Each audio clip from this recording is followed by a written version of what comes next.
Assalamualaikum warahmatullahi wabarakatuh. Innal hamdalillah nahmaduhu wa nasta'inuhu wa nastahdihi wa nastaghfiruh wa na'udzu billahi min shururi anfusina wa min sayyiati a'malina. May yahdihillahu fala mudilla lahu wa may yudlil falan tajida lahu waliyyan mursyida. Wa ba'd. Yang dirahmati Allah, tuan pengerusi masjid, barisan ahli jawatan kuasa, ashabul fadilah, para asatizah, tuan-tuan guru, para ulama, muslimin dan muslimat, mudah-mudahan dirahmati lagi dikasihi oleh Allah Azza wa Jal. Alhamdulillah, kita merafa'kan setinggi-tinggi rasa syukur kita kepada Allah Azza wa Jal kerana kita diberikan ruang dan peluang untuk kita bertemu pada malam ni bersama dengan dua ahli panel yang diundang khas bagi merungkaikan tajuk yang pihak masjid telah sediakan, iaitulah berkaitan dengan Islam, agama yang dilihat daripada sudut keindahan beragama itu sendiri.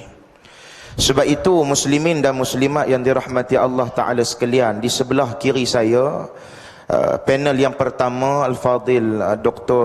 Rozaimi Ramli, pensyarah kanan Universiti Pendidikan Sultan Idris, dan di sebelah kiri doktor adalah Dr. Ahmad Jalani selaku pengamal undang-undang, peguam syariah dan juga sivil, yang akan merungkaikan tajuk kita pada malam ni lah. Baik, muslimin dan muslimat yang dirahmati Allah Ta'ala sekalian, forum kita pada malam ni, untuk makluman semua, kita boleh ikuti live melalui Pro Media Tajdid yang mereka langsungkan pada malam ni untuk manfaat semua. Mudah-mudahan kita dapat mengambil sedikit istifadah daripada perbincangan pada malam ni. Sebab apabila kita melihat di dalam kehidupan kita mutaakhir ini, ramai orang dia menggunakan nama Islam bagi dia menghalalkan akan sesuatu pekerjaan yang dia lakukan. Dia nak haruskan benda tu, dia nak kata benda tu tadi baik, maka dia letakkan atas jenama Islam, sehingga kan kita tak tahu di mana kesahihan perkara yang dia bawa atas nama agama Allah Subhanahu wa Ta'ala tersebut. Maka dengan sebab itu apabila kita melihat kepada ayat Al-Quran, Allah Subhanahu wa Ta'ala berfirman, "Wa man yabtaghi ghairal islami dinan falan yuqbala minhu." Allah Ta'ala berfirman bahawasanya sesiapa yang memilih agama selain daripada agama Islam, daripada cara hidup yang dibawa oleh Nabi sallallahu alaihi wasallam, maka dia tak akan diterima oleh Allah Azza wa Jalla.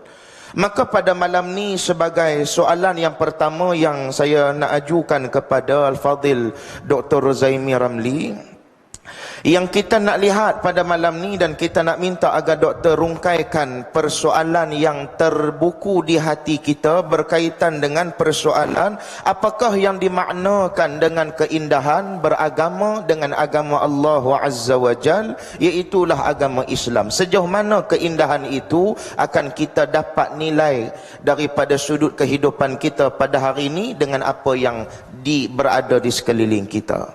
Falyatafaddal mashkura.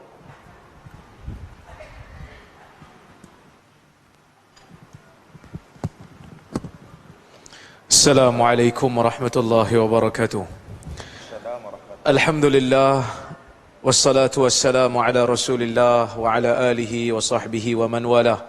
Ashhadu an la ilaha illallah wahdahu la syarikalah, wa ashhadu anna Muhammadan abduhu wa rasuluh. Allahumma salli wa sallim ala Muhammad wa ala alihi wa sahbihi ajma'in, amma ba'd.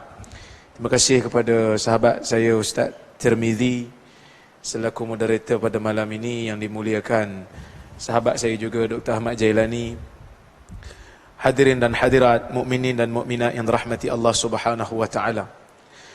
Allah Subhanahu wa Ta'ala menyebut di dalam Al-Quran, "Fa'aqim wajhaka lid-dini hanifa, fitratallah allati fatara an-nasa 'alayha, la tabdila li khalqillah, dzalika ad-dinul qayyim." Yang bermaksud, wahai Muhammad, hendaklah kau tegakkan muka engkau untuk kepada agama yang jelas, kepada agama yang hanif, kepada agama yang tidak cenderung kepada syirik. Fitrat Allah, yang merupakan agama ini adalah fitrah daripada Allah, allati fataran nasa 'alaiha, yang mana fitrah ini, agama ini Allah Ta'ala telah jadikan manusia menerimanya sejak awal lagi. La tabdila li khalqillah, tidak ada perubahan bagi ciptaan Allah. Inilah agama yang maha lurus. Maka apabila kita menyebut tentang keindahan agama, sebenarnya salah satu daripada ciri-ciri istimewa yang agama Islam ini, apabila Islam ini selari dengan fitrah manusia. Tidak ada hukum di dalam Islam ini yang fitrah manusia tak boleh terima. Maka sebab itu ketika mana membicarakan tentang sifat agama, Allah Subhanahu wa taala, Allah sebut nurun ala nur, nurul Islam ala nuril fitrah. Sebahagian mufassirin mentafsirkan, bila disebut nurun ala nur, cahaya di atas cahaya, yang mana Islam itu menerangi fitrah manusia. Cahaya Islam berada di atas cahaya fitrah. Maka Allah Subhanahu wa taala disifatkan dengan sifat jamil. Innallaha jamil yuhibbul jamal, innallaha tayyib. Sesungguhnya Allah Ta'ala itu baik, Allah Ta'ala itu cantik, sukakan kepada kecantikan. Apa kecantikan yang ada dalam Islam? Pertama sekali tuan-tuan, saya sebut tadi, Islam ini selari dengan fitrah. Islam tidak ada bawa satu hukum yang fitrah kata ganjil. Semua hukum yang Islam bawa ni semua selari dengan fitrah kita. Itu yang pertama. Yang kedua, agama Islam ketika mana dia turun ataupun ketika mana ia diturunkan oleh Allah Subhanahu wa taala, dia agama yang sangat-sangat meraihkan akal manusia. Islam agama faham. Islam bukan agama memaksa orang untuk percaya tanpa faham. Sebab itu kadang-kadang kita agak pelik jugalah bila mana ada orang yang kata nak bawa Islam tapi takut dengan ilmu. Ada orang nak bawa Islam tapi sekat orang nak sebar ilmu. Ada orang yang pegang jawatan besar dalam institusi-institusi agama tapi takut orang berilmu. Minta maaf cakap tuan-tuan. Ini bersalahan dengan arahan Tuhan, yang mana ayat pertama ketika mana turun, Allah Ta'ala suruh baca. Kerana baca merupakan jalan untuk berilmu. Bahkan kalau kita tengok dalam hadis Nabi sallallahu alaihi wasallam, Nabi ada bagi teka-teki dekat sahabat dia. Inna minasyajari syajaratan la yasqutu fa innaha mithla almu'min la yasqutu waraquha fahaddithuni ma hiya. Di antara pokok-pokok yang ada dekat negara kita ni, kata Nabi, di antara pokok yang ada dekat tempat kita ni, ada sejenis pokok yang dia diumpamakan sebagai seorang mukmin. Dan pokok ni dia punya daun tak gugur. Bagi tahu aku, pokok apa? Maka semua para sahabat duk cari. Pokok apa? Nabi boleh aja bagi tahu siap-siap kan? Tapi Nabi nak suruh sahabat berfikir dan berusaha untuk mencari ilmu. Maka sebab itu dalam hadis yang hasan Nabi sebut, talabul ilmi faridatun ala kulli muslim. Maka keindahan Islam itu dapat dirongkaikan pertama sekali apabila dia berdiri di atas ilmu.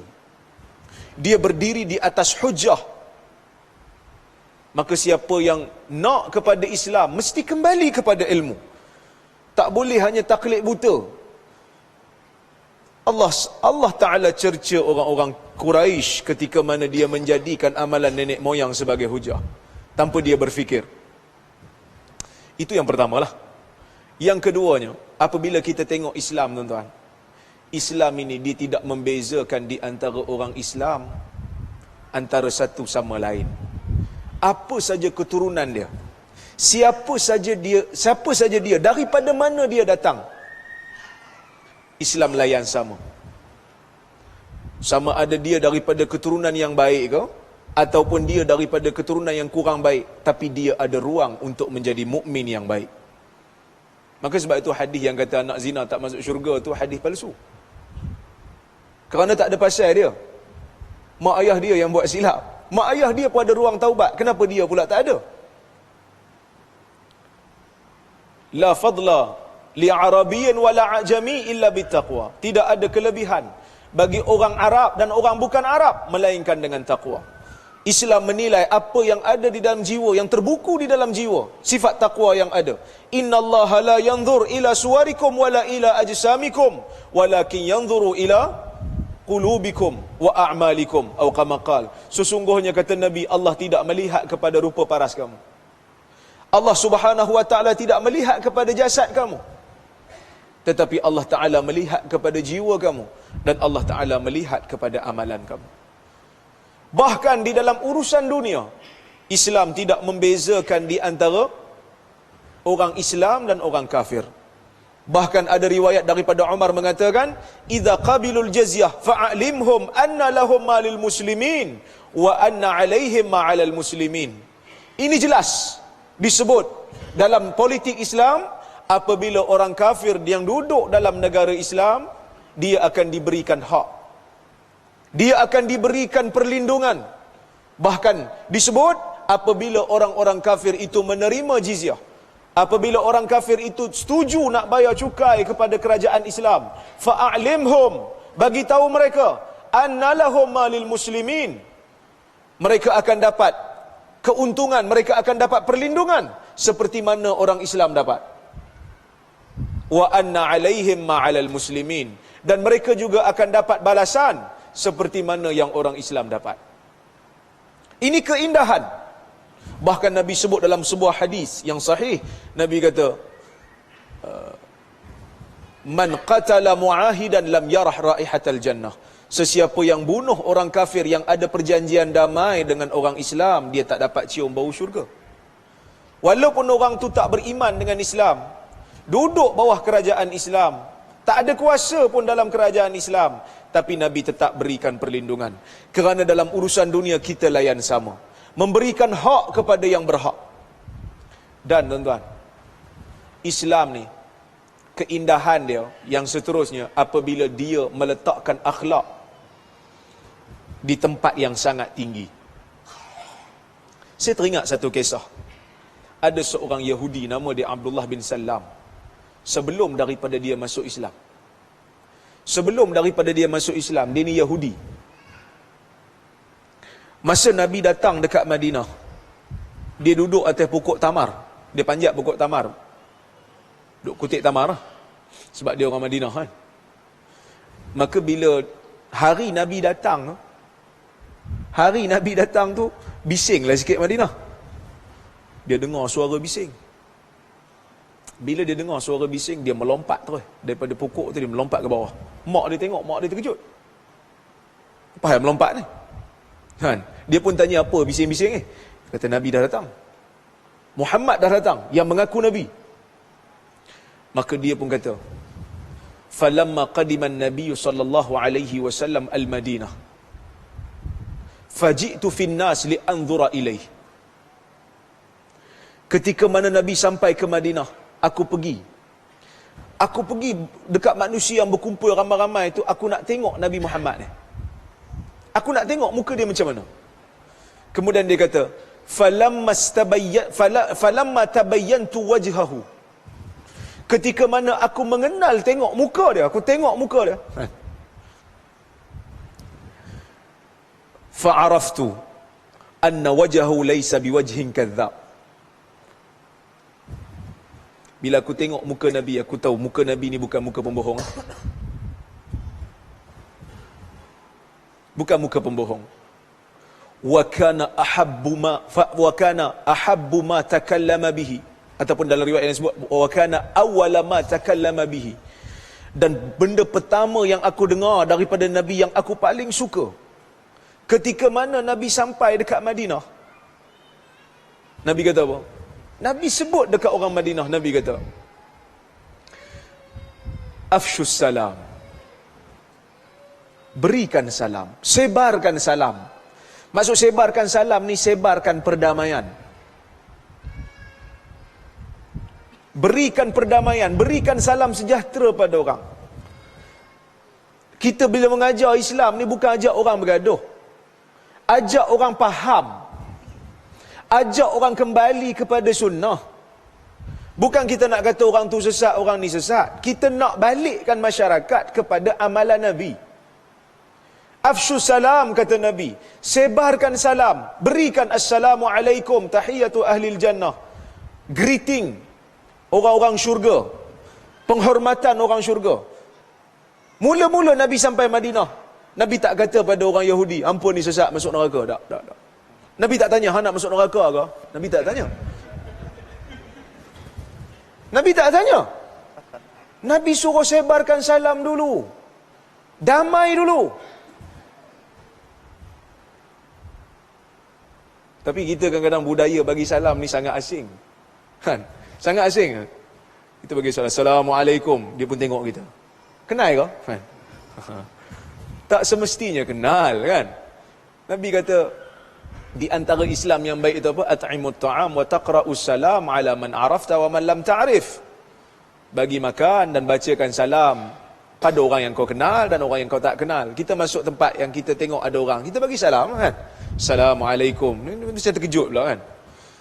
Kerana tak dibudayakan salam itu. Kemudian Nabi kata, wa at'imut ta'am. Mula afshus salam wa at'imut ta'am, beri makan. Ni saya pun nak bagi tahu jugalah. Kadang-kadang saya sebut tadi, Islam ni agama faham, agama akal. Tapi kita kena faham, bukan semua orang level akal dia sama. Ada orang yang Allah Ta'ala beri kelebihan otak, dia boleh belajar tinggi. Ada orang tak boleh. Tetap ada akal, tapi tumpuan dia, akal dia bagi pada tempat lain. Allah Ta'ala bagi dia pakar noreh getah. Saya Allah Ta'ala bagi pakar untuk belajar sikit bidang hadis lah. Tapi noreh getah saya tak erti. Tangkap ikan tak erti. Tapi ada orang yang Allah Ta'ala bagi otak dia pakar dalam bab lain. Maka kadang-kadang bila kita bincang bab ilmu, dia tak sampai. Dia tak sampai. Maka pada masa tu Nabi suruh supaya seimbangkan Islam tu. Nabi kata at'imut ta'am, beri makan. Supaya dia rasa Islam tu bukan hanya pada teori. Islam tu juga bersifat praktikal.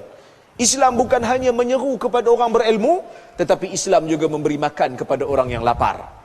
Orang tengah lapar, kita suruh dia, kita ajar dia sunnah. Dia tengah lapar tu. Lepas tu dia lempang kita. Dia lempang kita, dia bukan benci kat sunnah. Dia benci kat apa yang kita cakap, kan? Dia benci kat sikap kita. Sebab itu Allah Ta'ala kata apa? Macam mana surah Al-A'la tu Allah Ta'ala kata. Saya lupa ayat tu. Wa zakir in nafa'ati zikra, kan? Berikanlah peringatan. Jika peringatan itu memberikan manfaat. Maksud Hamka menyebut dalam tafsir dia. Hamka dia tulis satu tafsir Al-Azhar. Dia hurai ayat ni, dia kata, berikanlah peringatan jika peringatan itu memberikan manfaat. Allah Ta'ala kata jika. Kenapa jika? Kerana peringatan ini kadang-kadang tak beri manfaat bila mana disebut pada tempat yang tak sesuai. Kita pergi ceramah depan penerima asnaf, suruh dia bayar zakat, kempen suruh orang bayar zakat, padahal dia terima. Kan tak kena tu. Kita pergi ceramah depan jutawan-jutawan, cerita pasal kelebihan menjadi miskin. Kan tak kena tu. Jadi keseimbangan Islam tu perlu ada. Nabi kata at'imut ta'am. Kemudian dalam riwayat menyebut wasilul arham, sambungkan hubungan silaturahim. Sambungkan hubungan silaturahim. Ini Islam. Bukan makna Islam bila mana kita dengan jiran kita tak bagus, kita dengan saudara kita pun duk bergaduh. Keindahan Islam maksudnya kita memberikan hak kepada keluarga kita. Cakap dengan mak ayah elok-elok. Wasallu wan nasu niyam. Hendaklah kamu salat dalam keadaan manusia lain tidur. Tadkhulul jannata bisalam, kamu akan masuk ke dalam syurga dengan selamat, dengan sejahtera. Maka ini keindahan yang ada di dalam Islam, dan Islam ini sifat dia seimbang. Ini keindahan juga. Yang mana tuan-tuan, Allah Subhanahu wa taala tahu kita ni lemah. Maka diberikan ruang taubat yang sangat luas supaya orang yang berdosa kembali kepada Islam. Islam tak pernah tutup pintu taubat. Selagi mana matahari tak naik daripada barat, maka ruang untuk taubat itu masih ada. Kata orang putih, it's never too late. Tidak terlewat. Selagi mana kita hidup di atas muka dunia ni, maka selagi itulah ruang untuk taubat tu ada. Tak macam agama dululah, yang mana bila nak taubat kena bunuh diri. Islam memberikan keringanan kepada umat ini. Siapa-siapa yang nak bertaubat, cukup hanya dengan 3 syarat. Cukup hanya dengan 3 rukun, maka telah dianggap sebagai bertaubat. Yang kita biasa sebut, yang pertama tinggalkan perbuatan dosa, azam tak mau buat lagi, dan menyesal dengan apa yang kita buat, kita dah dikira bertaubat. Dan rahmat Islam ini juga, tuan-tuan, kita tadi dalam kuliah saya bincang, Islam ni kita ada akidah mizan kan, timbang pahala dan timbang dosa. Katalah ada seorang hamba ni, Allah Ta'ala timbang amalan dia, berat belah dosa. Dia Muslim, dia mukmin, tapi dia berat belah dosa. Dia kena masuk neraka dulu kan. Sampai habis dia punya dosa tu, baru dia masuk syurga. Dia masuk syurga sampai bila? Lepas dia keluar daripada neraka, dia masuk dalam syurga. Dia masuk syurga sampai bila, tuan-tuan? Sampai bila-bila lah. Betul? Tapi dia masuk neraka sampai bila? Mula-mula tadi. Sampai habis dosa dia. Sedangkan dosa dia lagi banyak daripada pahala dia. Kalau nak kira, habis aja pahala, kena keluar balik daripada syurga. Betul? Kalau nak ikut adil kan.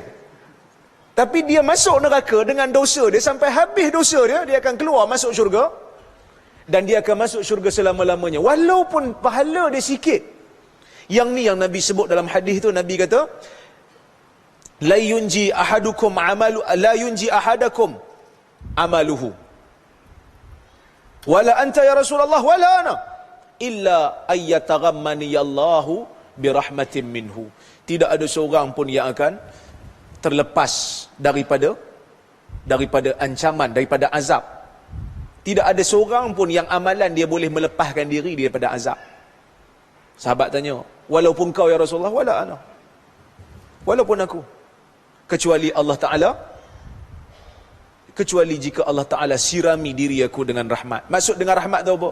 Kita masuk syurga ni, walaupun amalan kita tu taklah banyak mana, walaupun amalan tu kalau nak dihitung dengan nikmat syurga yang berterusan tu, yang selama-lamanya tu memang tak padan, tapi Allah Ta'ala tetap beri. Inilah keindahan Islam dalam beragama.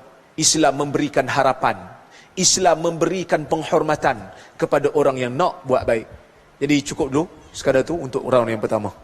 Wallahu ta'ala a'lam.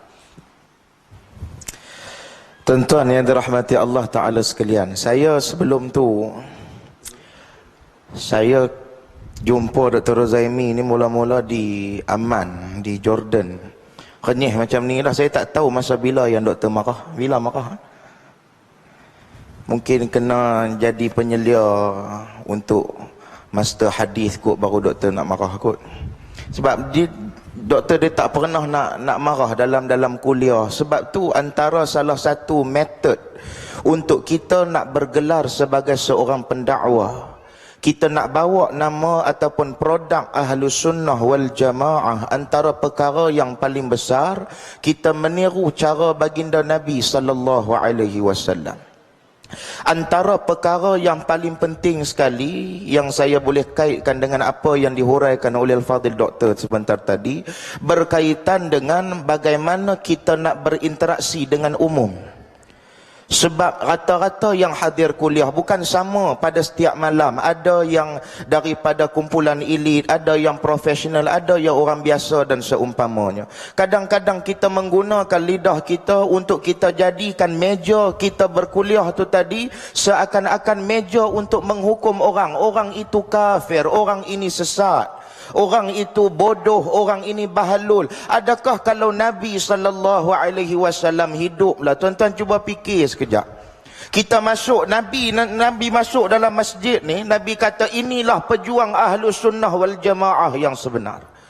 Dengan lidah yang banyak mencaci maki, dengan lidah yang merendah-rendahkan umat manusia. Siapa kita yang nak merendahkan umat manusia yang hadir untuk mendengar satu daripada ayat-ayat Allah Azza wa Jal ataupun hadis yang telah ditinggalkan oleh baginda Nabi sallallahu alaihi wasallam? Maka keindahan beragama tu tak akan pernah wujud bermula daripada diri kita yang kononnya cinta kepada Ahlus Sunnah wal Jamaah, nak bawa imej Islam itu sendiri. Sebab tu para pendakwah ni, saya tahu tuan-tuan ni pun ada cita-cita nak menjadi pendakwah dan seumpamanya. Tolong, bila kita menjadi pendakwah, kita ejen nak menerangkan kepada orang tentang hakikat kebenaran dan nak tarik manusia kembali kepada Allah Subhanahu wa taala, bukan untuk kita nak menghukum sesiapa. Maka pada malam ni juga saya ingin mengajukan soalan kepada Al-Fadil Dr. Jalani. Dr. Jalani pun kami duduk satu taman, bertam lah, kira area beradik-beradik bertam ni. Tapi saya pernah berjanji, minta maaf lah doktor, saya pernah berjanji nak jumpa dengan doktor sebelum saya berangkat ke Mesir dan baru-baru ni. Habis daripada tu busy sikit, tak sempat. Tapi tak apalah, alhamdulillah malam ni dapat berjumpa. Dan saya nak ajukan soalan yang berkait dengan persoalan yang saya ajukan kepada Al-Fadil Dr. Ruzaimi sebentar tadi, iaitu bagaimana untuk kita menerapkan nilai keindahan daripada sudut beragama itu sendiri dalam masyarakat Muslim agar ianya terpancar kepada orang yang bukan Islam itu sendiri. Benda ni penting tuan-tuan. Kalau kita hari ni, kalau saya tanya kepada tuan-tuan, tapi tuan-tuan jangan tanya, sebab kuliah saya selalu dua hala. Saya akan tanya, sebab tu orang tak suka duduk depan, kan? Orang kan duduk kuliah saya di belakang, sebab memang saya suka tanya, sebab saya nak tahu tuan-tuan faham ke tidak ke. Sebab bila sebut tentang persoalan Islam, kalau saya sekat depan pintu tu, jangan tanya kepada G25, jangan tanya kepada yang tak mari ke masjid, tanya kepada yang hadir kuliah pada setiap malam ni. Apa yang kita faham daripada makna Islam? Macam-macam jawapan tuan-tuan akan beri. Islam maknanya sejahtera, Islam maknanya selamat, Islam maknanya aman, Islam maknanya menyerah diri. Nak menyerah diri dalam konteks yang bagaimana? Islam yang dikatakan sebahagian daripada Islam itu bersih. Bersih tak termana pun Islam ni. Tuan-tuan turun di Cairo Airport, tuan-tuan turun di Amman Queen Alia Airport, Allah nak banding dengan kita turun di Heathrow London Airport, lagi bersih 4 kali itu. Daripada sudut kadar jenayah yang paling tinggi negara-negara umat Islam. Sebab tu kita nak ajukan soalan ni kepada Al-Fadil Doktor untuk merungkaikan bagaimana cara untuk kita menerapkan nilai-nilai keindahan agama itu sendiri supaya orang yang bukan Islam dapat mengambil sebahagian daripada kecantikan yang telah disempurnakan oleh baginda Nabi sallallahu alaihi wasallam kepada kita. Dipersilakan Doktor. Assalamualaikum warahmatullahi wabarakatuh. Innal hamdalillah wassalatu wassalamu ala Rasulillah wa ba'da. Terima kasih kepada saudara moderator Al-Fadil Ustaz Tarmizi, yang dihormati ahli panel yang pertama Dr. Ruzaimi, seterusnya tuan-tuan dan puan-puan sidang hadirin mukminin, mudah-mudahan dirahmati dan diberkati oleh Allah Subhanahu wa taala. Saya tak niat nak cakap panjang sebab tetamu kehormat kita adalah Dr. Ruzaimi, dan saya pun ni kali kedua datang hari ni. Pagi tadi pun subuh kat sini dah. Jadi saya tak mahu tuan-tuan semua tengok muka saya. Jadi secara ringkasnya tuan-tuan sekalian, dakwah ini, kalau tuan-tuan lihat perbincangan itu, antaranya kita sebut dakwah bil hal, kan? Dakwah dengan keadaan.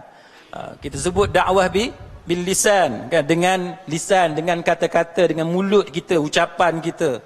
Dakwah bil ta'lim dan sebagainya, bil mal dan harta benda dan lain-lain. Maka kalau kita melihat kepada cara yang dibawa oleh Rasulullah sallallahu alaihi wasallam, saya nak bawakan satu contoh bagaimana Nabi sallallahu alaihi wasallam berinteraksi dengan puteri kesayangan baginda, yakni Fatimah, kan? Apabila Fatimah, sebagaimana yang tuan-tuan sedia maklum yang disebut dalam Sahih Bukhari dan sebagainya, apabila Fatimah mempunyai masalah dengan kerja-kerja rumah, maka Fatimah mencari ayahandanya iaitu Rasulullah sallallahu alaihi wasallam. Bila sampai ke rumah, dilihat Nabi sallallahu alaihi wasallam tidak ada di rumah.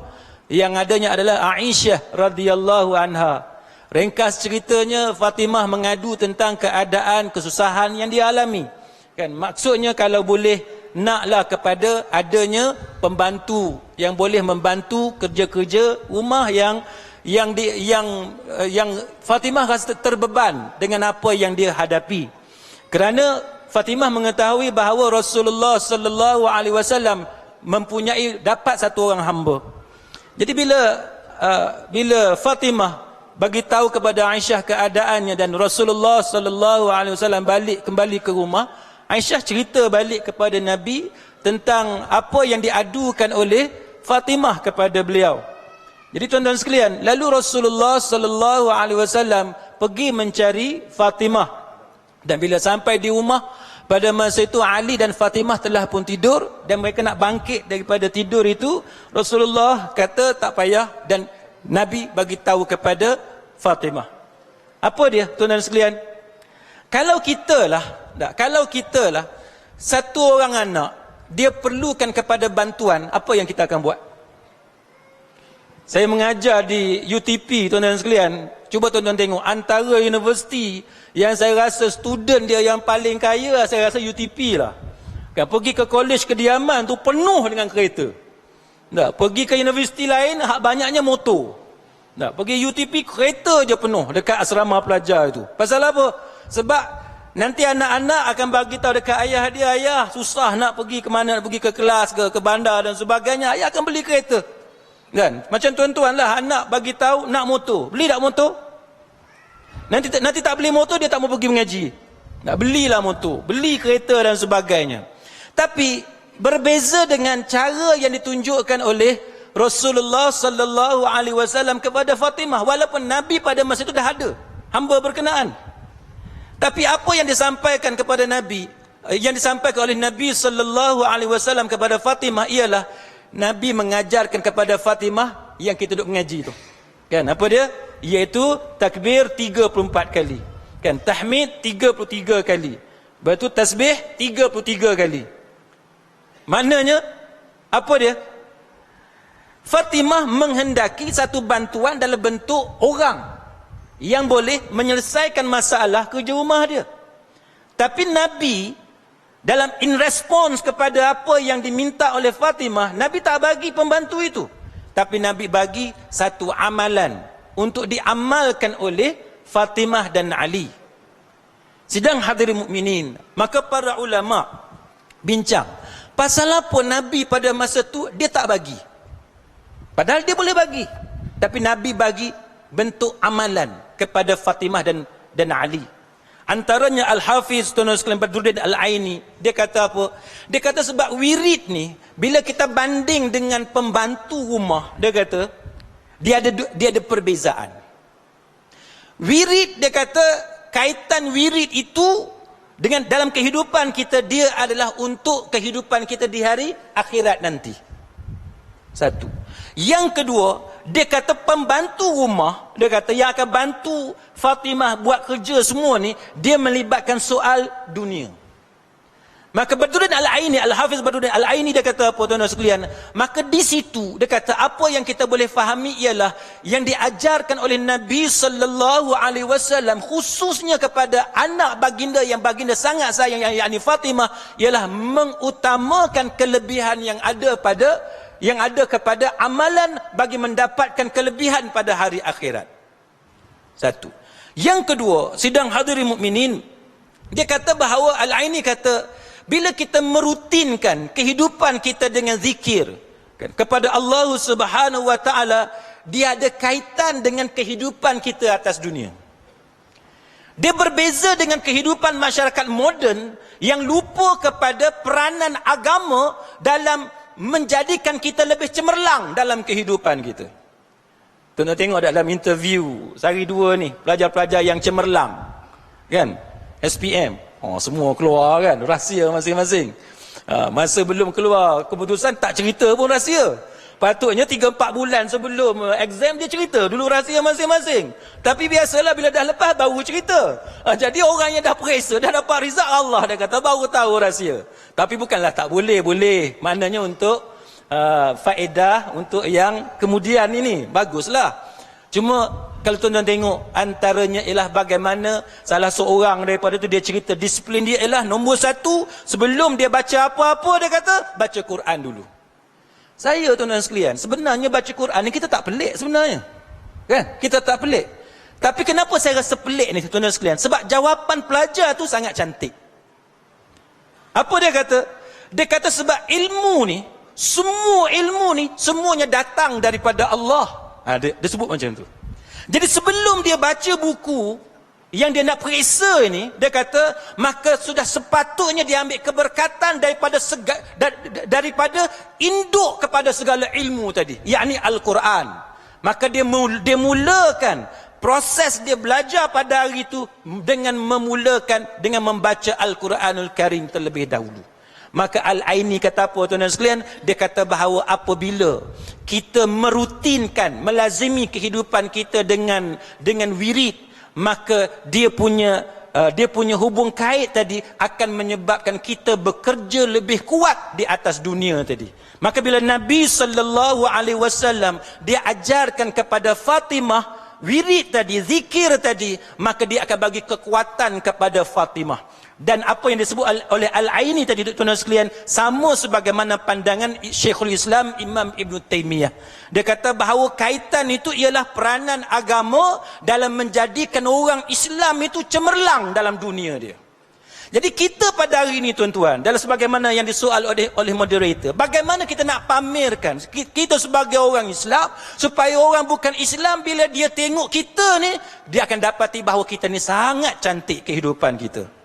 Sebagaimana satu kisah yang saya selalu sebut dalam kuliah saya, bila saya duduk di England 4 tahun tuan-tuan sekalian, iaitu satunya ialah saya tengok dalam TV bagaimana orang Inggeris yang masuk Islam. Dia interview beberapa orang perempuan yang English, dia masuk Islam. Pasal apa kamu masuk Islam?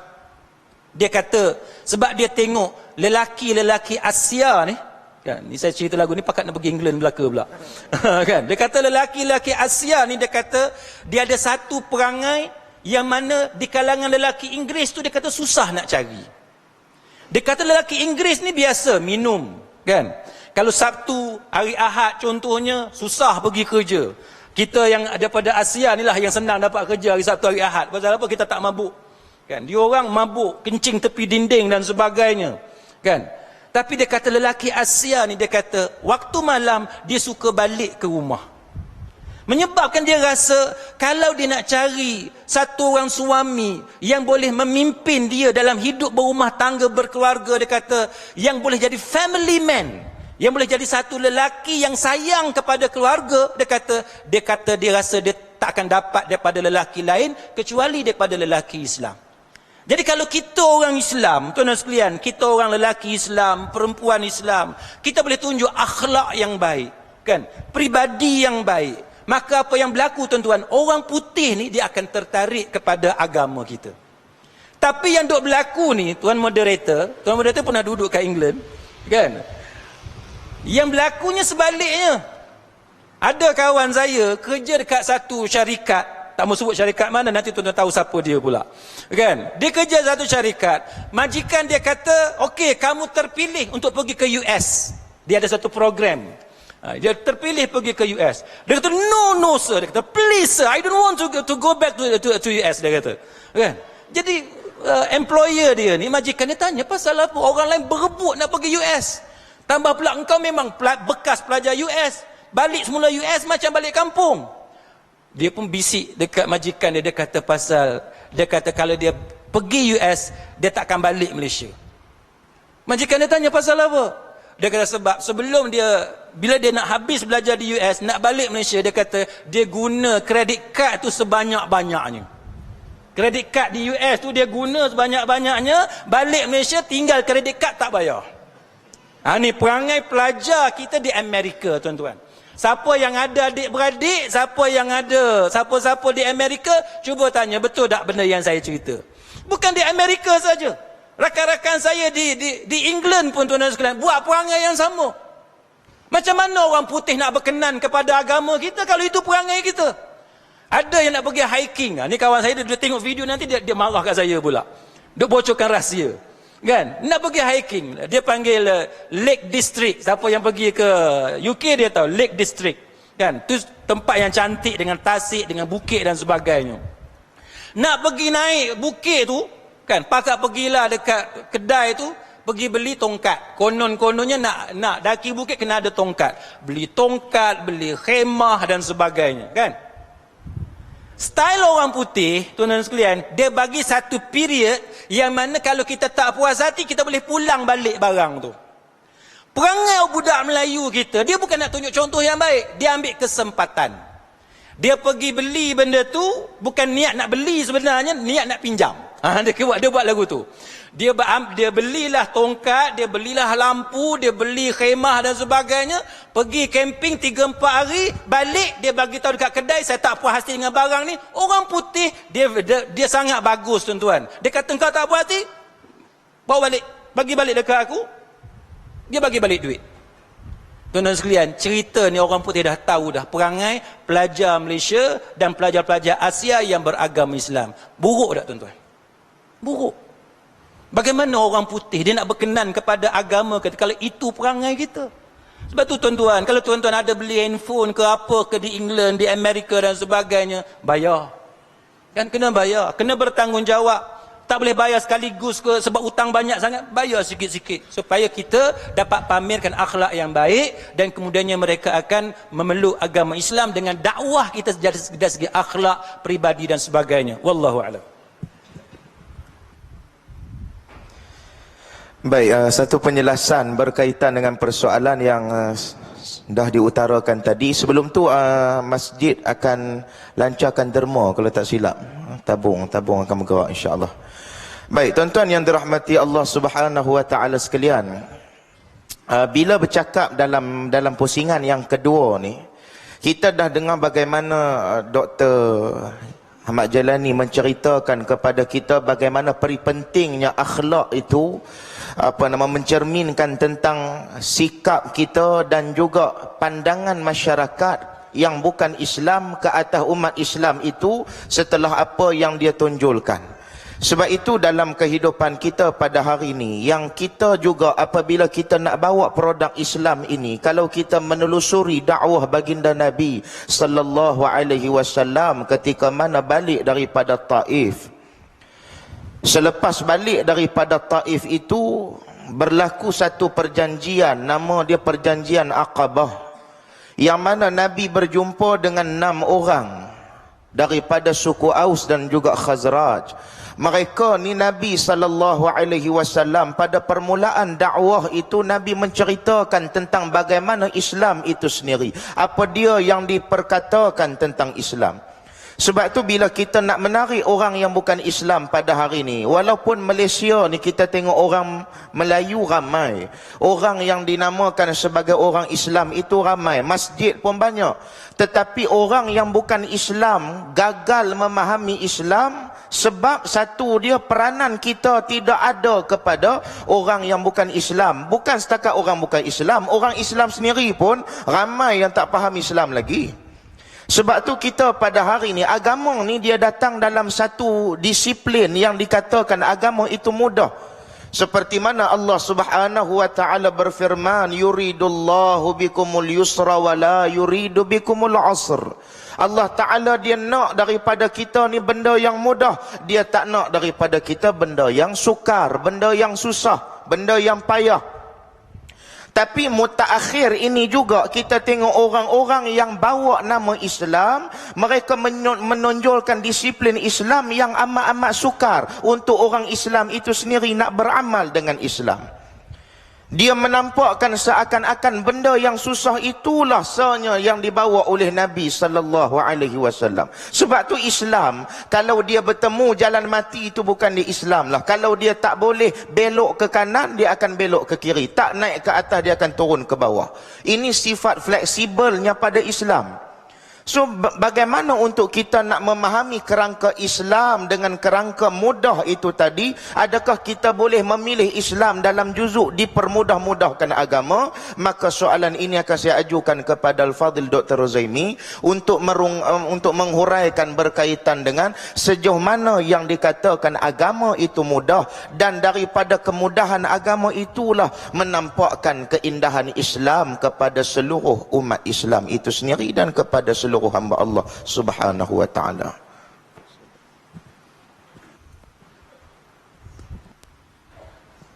Tes. Terima kasih kepada Tuan Mengurusi. Tuan-tuan yang dirahmati Allah Subhanahu wa taala. Kata Syekhul Islam Ibn Taymiyah rahimahullah, syaitan ini apabila dia ingin untuk menjerumuskan manusia jauh daripada agama, maka dia akan jadikan manusia ini terjerumus dalam salah satu daripada dua lembah. Sama ada lembah kecuaian ataupun lembah kemelampauan. Maka kedua-duanya tidak diinginkan oleh Islam. Iaitu sama ada manusia itu menjadi cuai kepada agama sehingga dia tak nak pada agama. Dia tak buat tuntutan agama. Dia tinggalkan tuntutan agama. Dia tak peduli tentang agama dia. Yang ni syaitan suka. Syaitan juga suka kalau satu orang terlalu memberat-beratkan agama. Maka sebab itu kalau kita tengok dalam Al-Quran, Allah Subhanahu wa taala dia bukan hanya cela Firaun. Ya, Allah Taala mencela Firaun kerana Firaun meninggalkan agama. Allah Taala mencela lagi golongan-golongan kufar Quraisy, antaranya Abu Lahab, apabila dia buang agama. Tetapi Allah Subhanahu wa taala juga mencela golongan-golongan padri yang melampau dengan agama. Allah Subhanahu wa taala mencela golongan-golongan pendeta Yahudi, golongan ahli kitab, apabila mengubah ajaran agama yang asalnya mudah tetapi akhirnya diubah wajah menjadi bengis agama itu. Maka sebab itu Nabi sallallahu alaihi wasallam berpesan dalam sebuah hadis. Nabi kata, innad dina yusr, falan yushaddad dina ahadun illa ghalabah. Fasaddidu wa qaribu wa abshiru wasta'inu bil ghadwati war rawha wa syai'un minad duljah. Hadis riwayat Bukhari dan Muslim. Nabi SAW berkata, innad dina yusr, sesungguhnya agama ini mudah. Agama ni tak susah. Kalau ada kesusahan dalam agama, Allah akan berikan kemudahan dan rukhsah. Kata Ibn Hajar Al-Asqalani ketika mana dia menghuraikan hadis ni, dia kata, Nabi menyebut perkataan innad dina yusr, agama itu kemudahan. Bagi yang belajar bahasa Arab, sepatutnya Nabi sebut innad dina yasir, sesungguhnya agama itu mudah. Tapi Nabi menggunakan perkataan yusur, masdar, noun, bukan sifat, lil mubalaghah, nak menunjukkan sangat-sangat agama itu mudah. Falan yushaddad dina ahadun illa ghalabah, tidak ada orang yang susahkan diri dia dalam beragama, melainkan nanti dia sendiri yang akan tewas. Dia sendiri yang akan boring. Innallaha la yamallu hatta tamallu. Allah Ta'ala tak boring untuk terima ibadat kita. Nanti kita yang boring. Kita yang tak lama boleh tahan benda tu. Maka bila kita tengok dalam hadis yang lain, Nabi SAW pernah masuk dalam Masjid Nabawi. Dia masuk dalam masjid, dia tengok di antara tiang ada tali. Ada tali yang duk ikat di antara dua tiang, tali panjang. Kan? Jadi Nabi kata, "Ma hadzal habal?" Ni tali apa pula ni? Maka sahabat yang ada kat situ dia kata, "Hadza li Zainab." Ni untuk Zainab ni, Zainab yang duk ikat ni. "Idza fatarat ta'allaqat bihi." Apabila Zainab letih, dia akan bersandar dekat tali tu. Dengan harapan supaya bersandar bila ngantuk kan. Letih, penat, bila sandar kat tali tu akan tolak balik. Tuan-tuan biasa tengok wrestling kan? Orang bila kita tengok wrestling kan, bila dia baling kat tali, dia datang balik kan? Maksud dia, Zainab ni sangat-sangat nak ibadat. Memberatkan diri, walaupun dah penat, walaupun dah ngantuk, dia nak paksa diri. Nabi kata, hulluh. Nabi kata, hulluh. Cabut tali ni. Tuan-tuan, kalau ikut kepala otak kita kan, adakah Nabi halang orang ibadat? Agak-agak tuan-tuan lah, kalaulah Nabi buat macam tu kat zaman kita ni, rasanya kena tarik tauliah tau. Bukan Penang lah kan. Ni negeri antah berantah kan. Sebab alasan dia halang orang ibadat. Tak. Nabi bukan halang orang ibadat. Nabi nak ajar orang ibadat betul. Kita bila bincang tentang ibadat yang salah yang dilakukan oleh masyarakat, kita bukan halang orang nak ibadat. Kita nak suruh orang ibadat lebih baik. Semua orang nak ibadat. Orang yang beriman ni dia mesti nak ibadat. Tapi bukan semua orang yang beribadat tu caranya betul. Maka sebab itu Nabi ajar cara yang betul ibadat. Nabi kata, falyusalli ahadukum nashatahu fa idza fatar falyarqud. Nabi kata, buanglah ni tali ni. Bila dia rasa cergas, dia boleh salat, dia boleh qiyamul lail. Tapi bila mana dia penat, dia tidurlah. Cukuplah. Jangan berlebih-lebih daripada had. Kerana benda ni boleh buka pintu yang tak baik. Orang akan tengok agama kita agama yang berat, orang tak nak. Tuan-tuan, saya duduk negara Arab, saya duduk Jordan 8 tahun. 4 tahun setengah untuk degree, 3 tahun setengah untuk PhD. Walaupun Arab Jordan ni adalah kelemahan dia, banyak jugalah kelemahan. Tapi ada satu kebaikan dia bila mana dia menganggap, masyarakat dia menganggap agama dia, agama yang dipraktikkan tu sangat mudah. Kadang-kadang kita ni orang Melayu ni, kita menyusahkan benda ibadat sampai orang tak berani nak ibadat. Budak-budak muda, Penang ni dah macam saya tengok ramai yang muda. Tapi kadang-kadang kita pergi belah-belah kampung kan, orang tak nak datang ke masjid. Sebab apa? Sebab dia rasa nak datang ke masjid kena pakai kain plekat, kena pakai songkok, kena pakai kepiah, kena pakai baju Melayu. Dia butang baju Melayu pun tak ada. Dia nak, orang muda nak senang. Bila dia datang pakai slow jeans, mula JK masjid tengok atas bawah, kecil besar dia tengok kan. Kamu datang pada mana ni? Asyik pakai slow jeans ni, slow manusia tak ada, asyik slow jeans je pakai. Dia rasa segan. Sedangkan benda tu tak salah, selagi mana dia menutup aurat.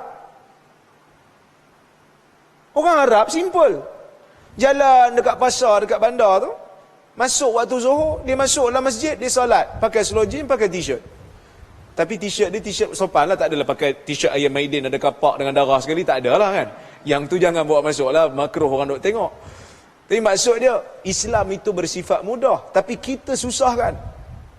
Saya tengoklah masyarakat Melayu, tuan-tuan tengok. Punya susahnya orang Melayu beragama, sampai dia tak boleh beza mana satu bab fiqh, mana satu bab akidah. Betul? Dia tak boleh beza. Ada benda bab fiqh, bukan bab akidah. Tapi dia masuk campur kat bab akidah. Ni naik share ni saya letak atas ni kan. Kritik sosial. Tuan-tuan tengok dulu, ada satu program yang dibuat, I want to touch a dog. Saya nak sentuh anjing. Kan? Tajuk tu macam kontroversi sikit lah. Saya jumpa dengan orang yang melaksanakan program tu, dia kata tajuk mestilah catchy, baru orang nak baca, baru orang nak datang kan. Tajuk tu mesti ada sikit menarik lah. Dan dia ajar macam mana kita nak berinteraksi dengan anjing. Dia kata tak ada pun kita nak suruh orang Islam bela anjing. Kita cuma nak kata jangan terlalu allergic dengan anjing. Jangan terlalu allergic. Kita bagi tahu macam mana cara nak sertu bila sentuh anjing, bila mana perlu sertu, hukum hakam berkaitan anjing, bila boleh bela anjing dalam Islam ni. Tapi orang Melayu ni jenis balas membaca, dia baca headline aja. Dia baca tajuk je. I want to touch a dog. Lepas tu dia kata, habislah macam ni. Akidah umat Islam tergugat. Akidah ke benda, mak oi? Kalau betul orang sentuh anjing pun tak ada kaitan dengan akidah. Dia bab fiqah, lepas sentuh anjing pergilah sertu. Kalau tak setuju sekalipun, jangan dok kait dengan akidah semua benda. Kan? Contoh lain kan? Solat, ada seorang imam ni, dia zikir slow kan? Lepas tu dia tak baca doa ramai-ramai. Dia terus bangkit solat sunat. Itu yang dia baca dalam hadis. Orang tengok, ish, akidah umat kita telah tergugat. Akidah ke benda? Orang tak. Kita mesti mempertahankan akidah ahli sunnah. Ni bab fiqh.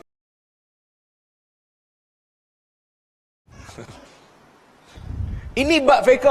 Tak ada kaitan pun dengan akidah. Bukan makna orang yang tak doa ramai-ramai dengan pak imam tu akidah tergugat. Tak ada. Ini semua bab fiqh. Yang mana kadang-kadang kita tak reti nak beza. Sebab apa? Sebab kita fikir agama tu sangat menghukum. Kita fikir agama sangat zalim.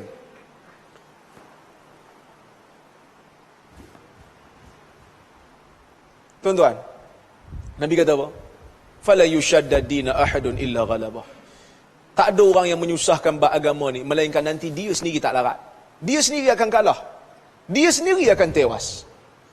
Bila kita susahkan bab agama ni, tuan-tuan, Nabi ajar satu benda yang mudah, kita pergi susah. Dia akan muncul salbiyat. Dia akan muncul benda-benda negatif. Apa dia? Yang pertama sekali, kita akan tinggal benda yang lebih penting daripada tu. Tuan-tuan tengok contoh. Saya tak kira saya sebut malam ni. Bukan selalu datang, kan? Sunnah, kita kena segerakan urusan jenazah, betul? Betul kan? Okey. Lepas salat, kita kena segera bawa ke kubur. Tapi kita rasa tak berpada dengan apa yang Nabi ajar. Lepas salat jenazah, kita angkat tangan, Al-Fatihah, baca doa panjang, 2 rangkap doa. Bukan tempat tuan-tuan lah, tempat tuan-tuan serangkap je kan? Maksud dia, kita tinggal benda yang lebih utama. Benda yang lebih utama, lepas salat jenazah, angkat mayat, pergi ke kubur. Tak boleh lah Ustaz, kita ada doa sikit. Doa tadi dalam solat, doa untuk siapa? Dalam solat tu kita doa dah. Tapi kita rasa tak cukup. Kita nak tambah benda yang Nabi tak suruh.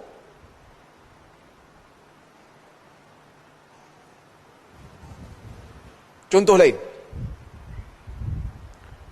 Selawat antara tarawih. Ada hadis tak tuan-tuan? Ada dalil tak?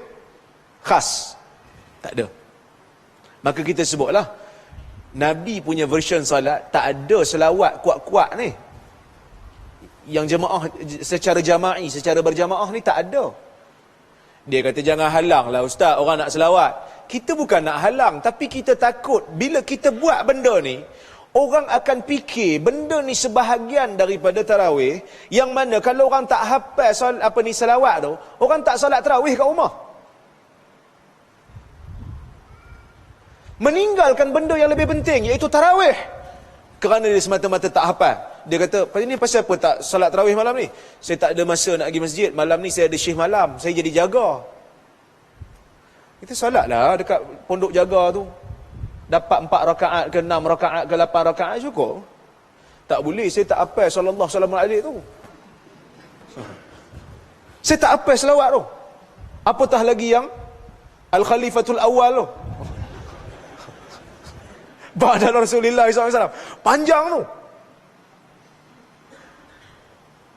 Maka kita reka satu benda, menyebabkan orang lain susah nak ibadat, bila mana orang tak faham dan orang menyangka itu sebahagian daripada agama, sedangkan ia bukan. Dan apabila kita menyusahkan bab agama ni, tuan-tuan, dia akan timbul satu benda dalam jiwa kita, apa yang Nabi ajar tu tak cukup. Apa yang Nabi ajar tu tak bermakna. Apa yang Nabi ajar tu tak berharga. Sebab tu saya selalu sebut, orang yang selalu dengar kuliah saya kata, mendengar hadis yang sahih itu adalah rezeki daripada Allah. Kita kena anggap bila kita dengar satu hadis baru yang sahih, kita kena rasa itu rezeki. Sebelum aku mati aku dengar hadis ni. Tapi ada orang kadang-kadang bila dengar hadis tak sama dengan amalan tempat dia, dia rasa benci dengan hadis tu. Dia sebenarnya benci dengan penyampai tu. Sebenarnya penyampai itu hanya menyampaikan kalam Rasul. Dia sebenarnya secara tidak langsung telah benci apa yang diajar oleh Nabi SAW. Sebab tu Nabi tak bagi kita melampau dalam agama. Sebab tu Nabi tak bagi kita tambah dan melampau dalam agama. Kerana dia akan menimbulkan kesan, apa yang Nabi ajar belum tentu bagus. Apa yang Nabi ajar tak cukup bagus. Yalah yang tu Nabi buat, tapi kita nak buat yang lebih baik. Lebih baik daripada siapa? Adakah orang yang lebih baik? Adakah ibadat yang lebih baik daripada ibadat Nabi? Cuba tanya tuan-tuan. Maka Nabi sebut lagi, Nabi kata fasaddidu. Nabi sambung ayat ni. Nabi sambung hadis ni. Jangan kamu melampau. Tapi Nabi kata fasaddidu. Jadikan ibadat kamu tepat seperti mana yang diajar oleh aku. Kata para ulama ketika menghuraikan hadis ni, Ibn Hajar kata, mesti tepat, isabah mesti tepat seperti mana yang Nabi ajar, dan mesti ikhlas. Senang macam mana pun ibadat tu, yang penting dia sama macam mana yang Nabi buat. Tak kisah. Tak ada kita rasa senang sangat yang ni. Orang hantar anak suruh kita tahnik, kita pun ambil tamar kita apa? Kita kunyah-kunyah sikit letak kat mulut dia, lepas tu kita doa supaya Allah berkati dia, jadikan dia anak yang saleh. Kita pun bagi anak balik dia. Dia kata, kejapnya saya bawa pulut kuning ni Ustaz, takkan kejapnya ni. Dia mau yang lama. Dia mau apa, doa tu 2 rangkap. Syed A dengan Syed B. Zaman keset dulu kan. Dia ada Syed A, Syed B kan. Kerana dia rasa apa yang Nabi tunjuk yang simple tu bukan agama, yang susah tu mau agama. Tak. Nabi bukan cari yang, Nabi tak suruh cari yang susah. Nabi suruh cari yang tepat. Wasaddidu, Nabi kata. Waqaribu. Tapi Nabi faham, di antara umat dia ni ada yang sakit. Ada yang tak mampu buat macam mana yang Nabi tunjuk. Tapi Nabi kata waqaribu. Kalau kau tak mampu nak buat tepat, waqaribu. Jadikan ibadat kamu hampir kepada tepat. Maksud dia, kalau kamu tak boleh salat berdiri, boleh salat duduk. Kalau tak boleh puasa pada bulan Ramadan kerana sakit, boleh qada pada hari yang lain. Waqaribu. Kemudian Nabi kata wa abshiru. Bila kamu dah laksanakan ibadat dengan tepat, bila kamu dah jadikan ibadat kamu hampir dengan kebenaran, wa abshiru. Hendaklah kamu terima berita gembira, akan ada pahala untuk kamu. Maksud dia, Nabi sendiri menganjurkan kita ni dengan mengharapkan pahala. Bukan mengharapkan pahala ni syirik. Saya terkejut ada orang kata, Ustaz, kalau kita beribadat mengharapkan pahala, seolah-olah kita ni macam syirik. Seolah-olah kita ni ibadat tak ikhlas. Tak, Nabi ajar. Kerana konsep nak dapatkan balasan ni memang fitrah manusia. Sebab tu dicerita dalam Quran tentang syurga, dicerita dalam Quran tentang neraka, konsep balasan. Kerana ni fitrah manusia. Kan? Maka Nabi ajar, buat benda bagi tepat. Kalau tak boleh kalau tak boleh tepat, jadikan hampir kepada kebenaran. Kalau tak mampu nak buat secara tepat kerana ada keuzuran, maka terimalah pahala daripada Allah, kata Nabi. Kemudian Nabi kata wasta'inu bil ghadwah. Ambillah sedikit peluang untuk kamu beribadat kepada Allah pada waktu pagi. Waktu pagi ibadat, Nabi kata. Subuh, duha, laksanakan ibadat. Wal rawhah, dan pada waktu petang buat sikit. Wa syai'um minad duljah, dan sedikit daripada waktu malam kita berqiyamul lail. Makna Nabi kata seorang mukmin yang baik itu, dia seimbangkan jugalah antara dunia dan akhirat dia. Bukan semestinya nak jadi mukmin yang baik itu buang dunia terus. Kerja kena kerjalah. Kerja kena kerja juga, nak bagi nafkah pada anak-anak. Anak minta apa makan, kita ni kena fikir akhirat. Anak lapar kan. Jadi Islam tak suruh macam tu. Seimbangkan di antara dunia dan akhirat. Jangan melampau dalam bab agama supaya kita rasa agama itu mudah dan orang tengok pun agama kita mudah. Orang tengok agama kita orang suka. Dia tak melampau. Dia tak berat. Dia mudah, dia ringan. Tapi saya kadang kan, kita tengok ada benda yang kadang-kadang benda tu boleh tapi kita segan nak buat. Sebenarnya boleh.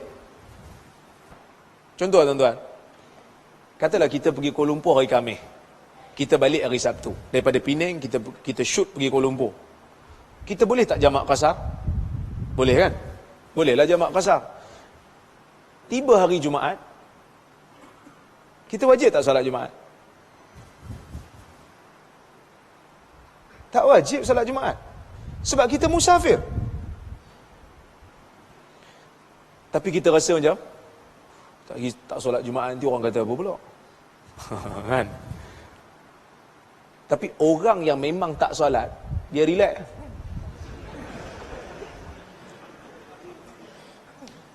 Agama dah, penilaian terhadap agama dah jadi cacah merbah.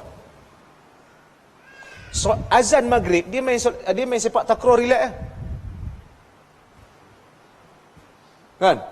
Maka kita telah menjadikan agama ni cacah merbah. Bukan agama tu, kita memandang agama cacah merbah. Kita tak mau macam tu. Jadi saya cukup sekali dulu untuk kali ni. Fadil Doktor. Baik tuan-tuan, saya teringat bila sebut tentang agama ni mudah. Saya suka tengok bila orang kita dia berada di luar daripada Malaysia. Contohnya bila dia berada di Saudi. Bila dia menunaikan umrah ataupun haji dan seumpamanya, bila selepas salat fardu, ghalibnya akan ada salat jenazah. Dia yang dah pergi 2-3 kali ni, dia tak akan bangun cepat-cepat sebab dia tahu imam tu akan takbir lewat lagi. Maka dia tunggu sampai imam tu kata Allahu Akbar. Dia dengar perkataan takbiratul ihram imam tu tadi, elok je dia bangun untuk takbir dalam takbiratul ihram salat dia tu tadi. Tapi bila dia salat di masjid Sungai Ara, dia salat di masjid Sungai Nibung ni, sorang-sorang dia tu, kita tak tahulah dia niat ke apa benda yang dia buat. Niat ni apa dia? Orang Melayu bila saya tanya niat, dia akan kata apa? Ingat dalam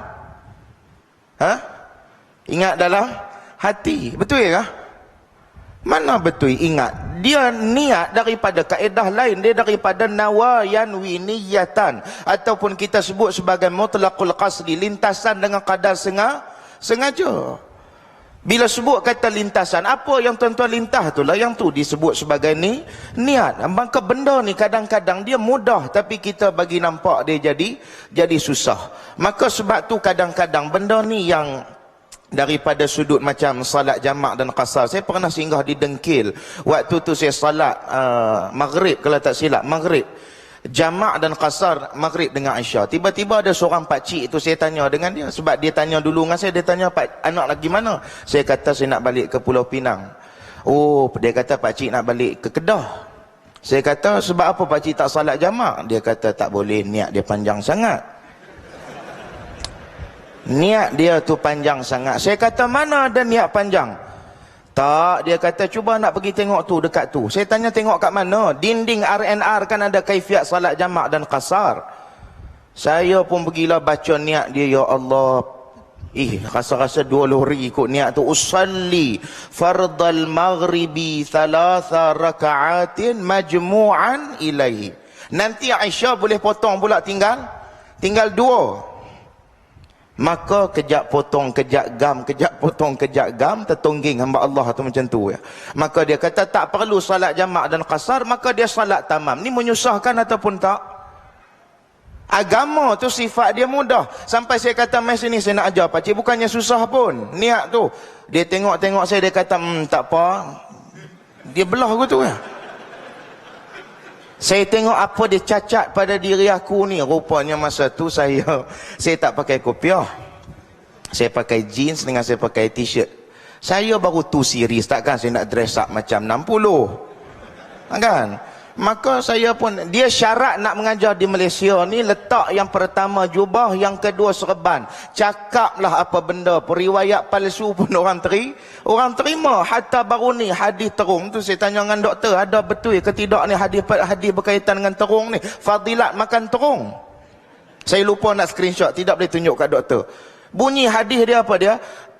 Barang siapa yang menyukai ia akan terung, maka nescaya ia disukai oleh aku, kata Nabi, dan disukai oleh Jibril alaihi salam. Bila Jibril makan terung? Which is stupid. Buah lain banyak lagi lah. Buah naga ada, buah kiwi ada, yang sedap-sedap lagi. Yang terung ni angin. Terung ni sifat dia apa? Angin. Dah saya pula jadi macam ahli panel. Maka saya nak turun kepada Fadil Doktor. Sebab tu saya bila sebut tentang persoalan ni, kadang-kadang bila kita menyusahkan agama yang sifat dia memang tak pernah menyusahkan, maka orang tak boleh nak terima Islam tu dalam qadar yang sebenarnya. Maka pada malam ni, pada pusingan kita yang kedua ni, sebelum masuk kepada kesimpulan untuk yang terakhir, saya nak minta doktor huraikan berkaitan dengan persoalan al-Islamu ya'lu wa la yu'la alaih. Setelah kita melihat gambaran keindahan beragama dan seumpamanya, maka yang dikatakan al-Islamu ya'lu wa la yu'la alaih itu dalam konteks yang bagaimana?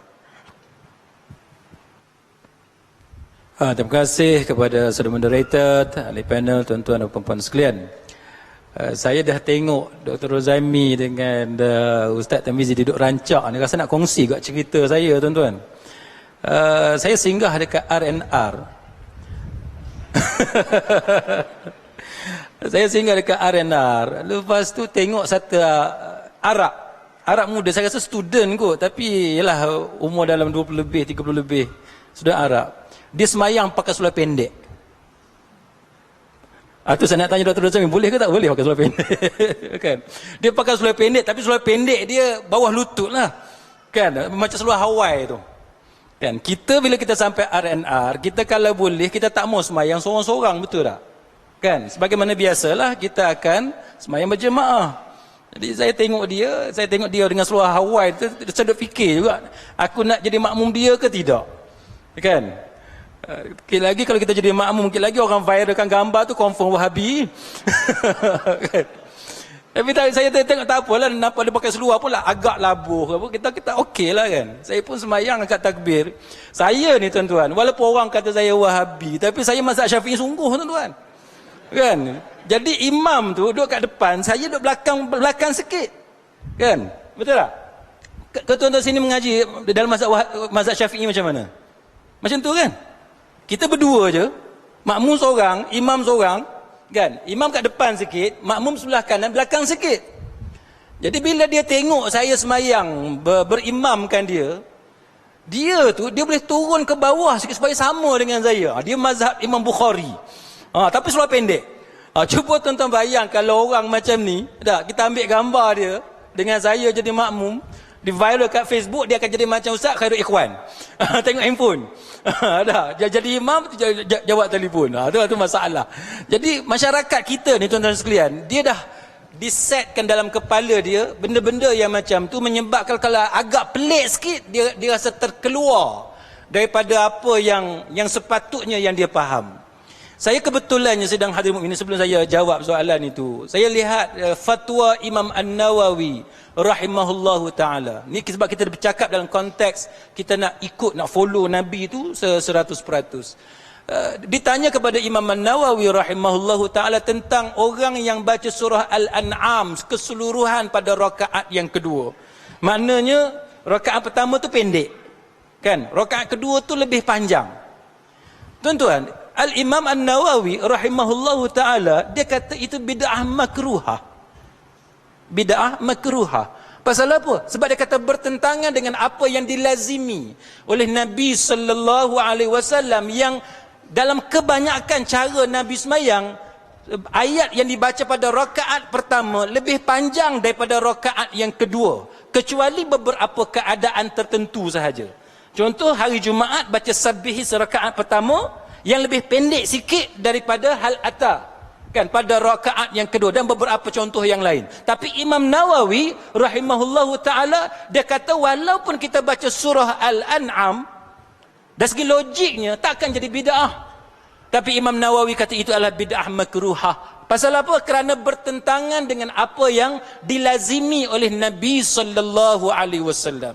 Jadi kita ni, tuan dan sekalian, apa yang kita lakukan, kok mana pun kita kena utamakan Allah dan Rasul daripada kebiasaan-kebiasaan yang tidak ada contoh daripada Nabi sallallahu alaihi wasallam.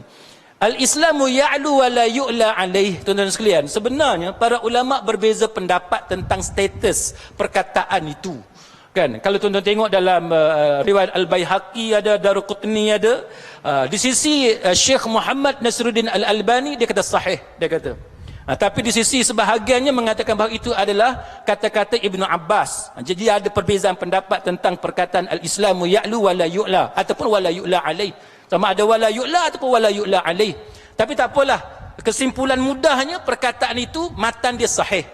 Kan, maknanya Islam ni satu agama yang tinggi, betul kan? Tak kiralah sama ada kita nak terima itu sebagai hadis ataupun sebagai kata-kata Ibnu Abbas, tapi yang pentingnya matan itu sahih bahawa Islam satu agama yang tinggi, dan sepatutnya tidak ada yang lebih tinggi daripada agama kita, daripada agama Islam.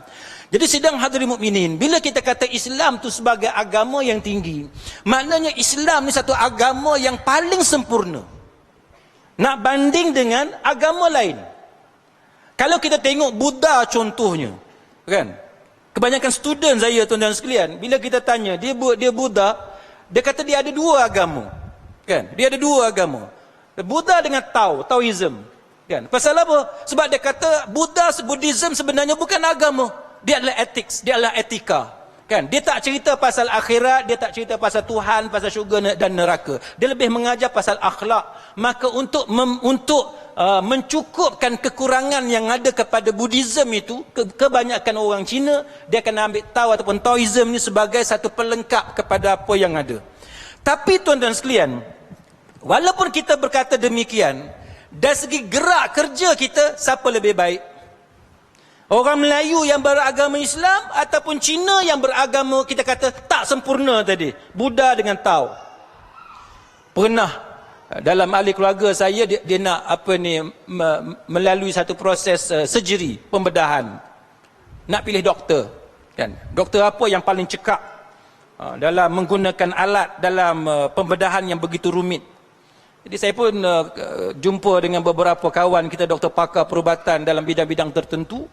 Kita ada pilihan ni, satu ni doktor India, kan, satu lagi doktor Cina. Nah, yang mana antara dua ni yang bagus? Jadi 2-3 orang kawan kita yang doktor perubatan ni kata, biasanya kalau di hospital kita tengok doktor yang bagus, bukan kata nak lebihkan bangsa, tapi kita bercakap dari segi kebiasaan. Dia kata biasanya kalau ada 3 bangsa ni, Melayu, Cina, India, kalau doktor yang paling bagus, yang paling cekap, biasanya Cina, kan. Dia dari segi hard working dia, dari segi disiplin dia, kesungguhan dia dan sebagainya, kan. Lepas tu yang Melayu ni tengah, kan, yang Melayu ni tengah, yang satu lagi tu dialah yang selalu ada masalah, kan. Jadi tuan-tuan sekalian, sepatutnya dah kita kata Islam ni satu agama yang paling bagus, Islam ni satu agama yang paling molek, yang solid, yang segala-galanya ada pada Islam, maka sepatutnya kita sebagai penganut agama Islam menjadi penganut yang paling baik, lebih baik daripada penganut agama lain. Tapi kenapa in reality, dari segi realitinya, kita dapati bahawa dari segi gerak kerja dan sebagainya, penganut agama lain mendahului lebih daripada orang Islam. Yang ni satu perkara yang kita perlu perbetulkan. Satu lagi sidang hadirin mukminin, bila kita kata bahawa Islam ni satu agama yang lebih, kita hendaklah menunjukkan kepada masyarakat bahawa memang kita sebagai penganut agama Islam, kita adalah penganut yang lebih daripada orang lain. Bila saya tanya kepada rakan-rakan saya yang beragama Kristian masa di England, tuan-tuan sekalian, do you believe in Jesus? Kamu percaya tak pada Jesus? Ada setengah tu kata, dia kata 50-50, dia kata 50-50. Kita orang Melayu ada tak berani jawab? percaya dekat Nabi 50-50. Tak ada. Tak ada. Kita orang Melayu ni yang bagusnya tuan-tuan sekalian, tak ada seorang pun yang akan berani sebut percaya kepada Nabi 50-50. Tapi orang putih ni, dia tak baguslah dari sudut itu. Tapi hak bagusnya dia jujur. Kan? Dan dia tak percaya, dia jawab dia tak percayalah. Kan? Orang Melayu pula tuan-tuan sekalian, walaupun dia kata, dia tak pernah sebut dia tak percaya pada Nabi, malah dia kata dia percaya pada Nabi, Nabilah idola dia, Nabilah ikutan dia dan sebagainya, tapi dari sudut amalan kita dapati kita ada masalah. Contohnya yang kita selalu duduk sebut lah, kan, yang kita selalu duduk sebut, yang duk pertahan kenduri arwah tahlil ni, dia guna hujah apa paling kuat tuan-tuan? Hujah apa paling kuat yang tuan-tuan tengok? Yang saya biasa tengok ustaz-ustaz yang pertahankan benda tu, dia akan guna tawus, kan, asar, kan, daripada tabi'in yang bernama Tawus daripada Yaman. Dia kata itulah yang paling kuat. Kalau kita tengok pun tuan-tuan sekalian, apa yang kononnya, yang mereka pertahankan itu, kalau tuan-tuan tengok, dia bercanggah dengan apa yang dalam kes keluarga Ja'far, kan, yang kematian.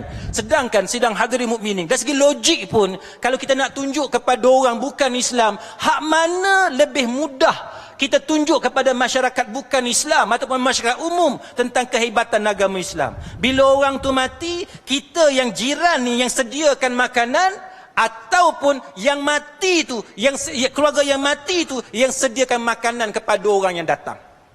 Dari segi logik pun tak kena tuan-tuan.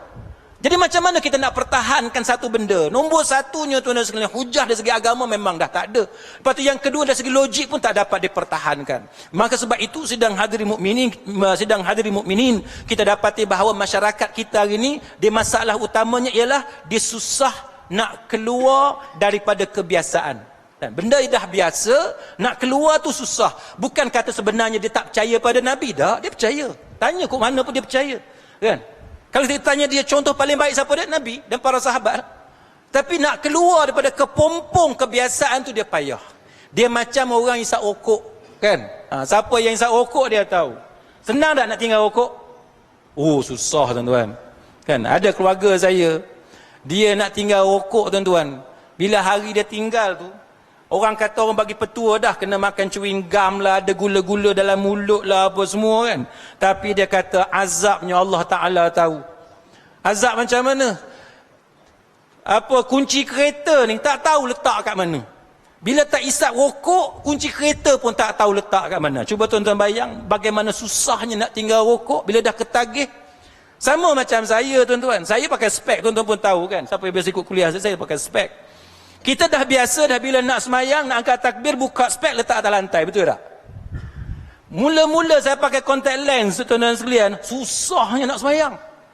Pasal apa? Tangan mesti nak pergi pegang kat sini, nak letak spek kat bawah. Dia jadi kekok, kan? Pasal apa? Sebab dah daripada kecil sampai ke tua kita pakai spek, tiba-tiba kita pakai contact lens, susah nak tinggal ke kebiasaan tu. Bila dah beberapa bulan, barulah kita rasa senang, rasa selesa tuan-tuan sekalian. Sama juga dengan orang Melayu. Dia bukan kata dia apa nak lawan Nabi, tak. Dia bukan nak lawan Nabi. Dia takkan kata aku nak lawan Nabi, tak. Tapi kebiasaan tu menyebabkan dia rasa susah nak tinggal. Tuan-tuan sekalian, hak susah itulah sebenarnya pahala diberikan oleh Allah Ta'ala. Sebab apa? Sebab bila kita didatangkan kepada kita apa yang disebut oleh para ulama yang muktabar, kita sanggup tinggal kebiasaan kita kerana mengutamakan ajaran daripada Allah dan Rasul, maka itulah sebaik-baik pahala yang diberikan kepada kita. Sebagaimana orang yang baca Quran, dia susah nak baca Quran, maka pahala dapat dua, kan? Satu, pahala baca Quran. Satu lagi sebab kesusahan. Sama juga tuan-tuan sekalian, kita yang nak balik semula kepada apa yang solid, bulat, yang Nabi dan para sahabat lakukan itu, yang mereka amalkan itu, memang kita susah nak tinggal kebiasaan. Sebab nanti jiran kata apa, kawan kata apa. Tapi tuan-tuan percayalah bahawa kesusahan yang kita alami itu, rintangan yang kita alami itu, akan ada pahala di sisi Allah Ta'ala dengan izin Allah Subhanahu Wa Ta'ala. Wallahu a'lam. Alhamdulillah, terima kasih pada Al-Fadhil Doktor. InsyaAllah tuan-tuan, kita pun dah menghampiri jam 11 dan Saya berikan ruang yang terakhir, pusingan yang terakhir pada malam ni bagi kedua-dua ahli panel untuk membuat penggulungan kepada tajuk kita berkaitan dengan Islam dan keindahan beragama itu sendiri. Silakan Doktor. Baik, buat yang terakhirnya ataupun sebagai akhirnya sebelum kita menutup forum kita pada malam ini, apa yang saya nak sebut pada tuan-tuan ialah kita mahukan Islam seperti mana Islam yang dibawa oleh Nabi SAW. Kita mahukan Islam yang tulen. Kita tak mahu Islam hanya dakwaan. Kerana setiap daripada kita diwajibkan untuk mengikut Nabi SAW. Maka apabila telah datang kepada kita kebenaran dengan bukti yang jelas, maka pada masa itu wajiblah kepada kita untuk bertukar daripada kejahilan kepada ilmu, daripada cahaya daripada kawasan kegelapan kepada cahaya. Jadi tuan-tuan, letakkan emosi kita di tepi, kita letakkan rasional di depan, kita nakkan syurga Allah. Setiap daripada kita mengimpikan syurga. Maka bila kita nak impikan syurga, pastikan kita berada di jalan membawa kita ke syurga. Kerana ada orang kadang-kadang dia nakkan syurga, tetapi dia ikut jalan selain daripada jalan yang membawa dia ke syurga. Jadi saya rasa cukup sekadar itu sebagai penutup. Saya tak ada banyak nak cakap dah, idea pun dah tak ada. Suara pun dah serak. Jadi saya minta maaf kalau saya terkasar bahasa, tersilap kata. Saya tak niatlah untuk menyerang siapa-siapa. Anggaplah ia sebagai nasihat. Dan tuan-tuan juga nasihatkanlah saya jika saya nampak saya perlukan kepada nasihat. Aqulu qawli hadza wa astaghfirullahal azim li wa lakum. Assalamualaikum warahmatullahi wabarakatuh. Tuan-tuan sekalian, saya pun sebenarnya nak bagi peluang dekat Dr. Razami ambil semua masa saya. Tapi dia pun nak pendek kan. Cuma apa yang saya ingin kongsi dengan tuan-tuan sekalian sebagai penutupnya ialah dalam masalah amalan kita dan sebagainya, saya ingin syorkan kepada tuan-tuan benda yang paling senang je. Setiap amalan kita ni kita tengok dia asal daripada mana. Senang je. Kan? Sebab kita ni kebanyakannya orang awam kan. Kita bukan macam Dr. Rozami, pakar dalam bidang tertentu kan.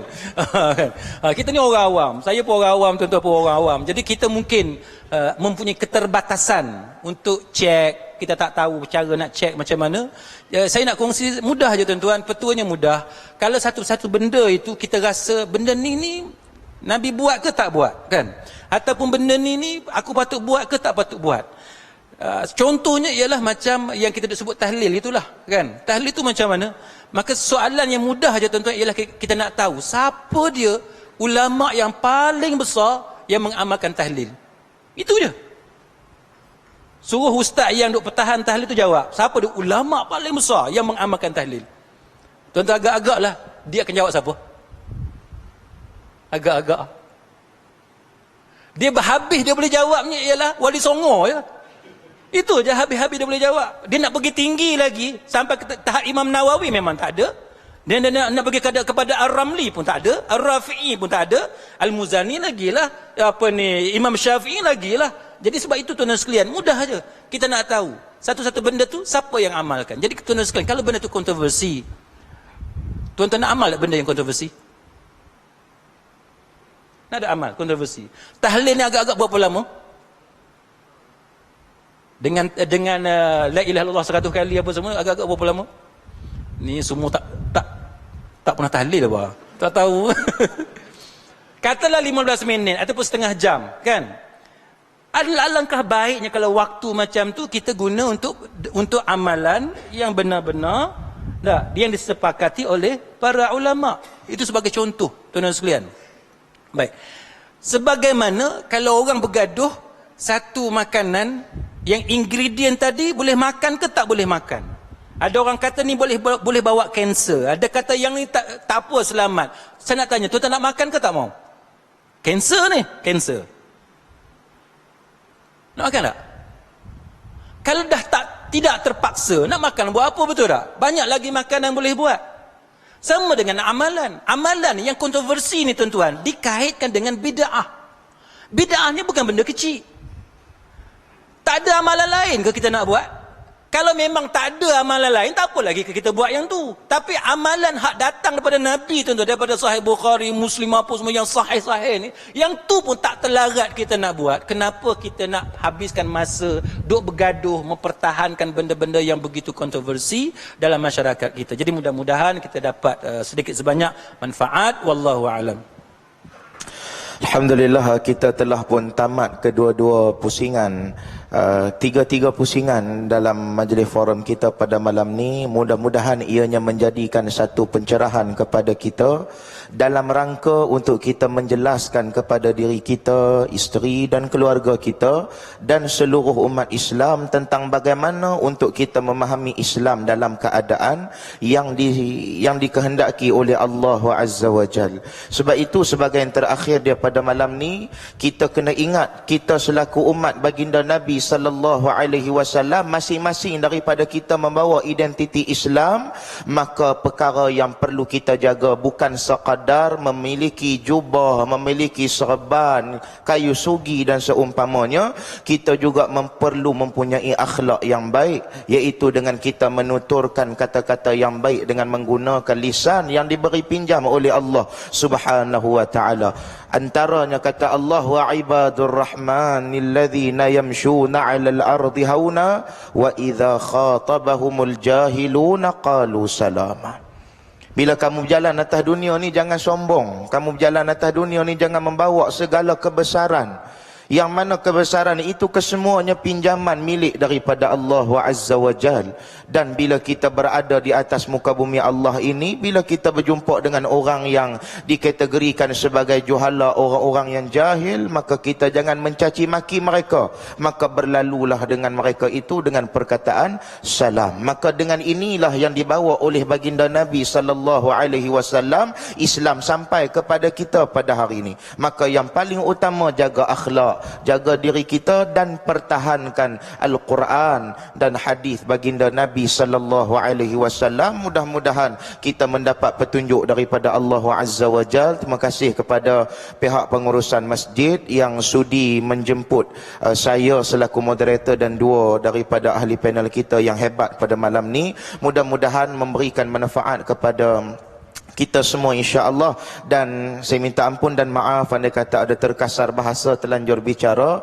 Sepanjang majlis ini diadakan siru ala barakatillah wa sallallahu ala nabi Muhammad wa ala alihi wa sahbihi wa baraka wassalam walhamdulillahi rabbil alamin. Taqabbalallahu minkum. Assalamualaikum warahmatullahi wabarakatuh.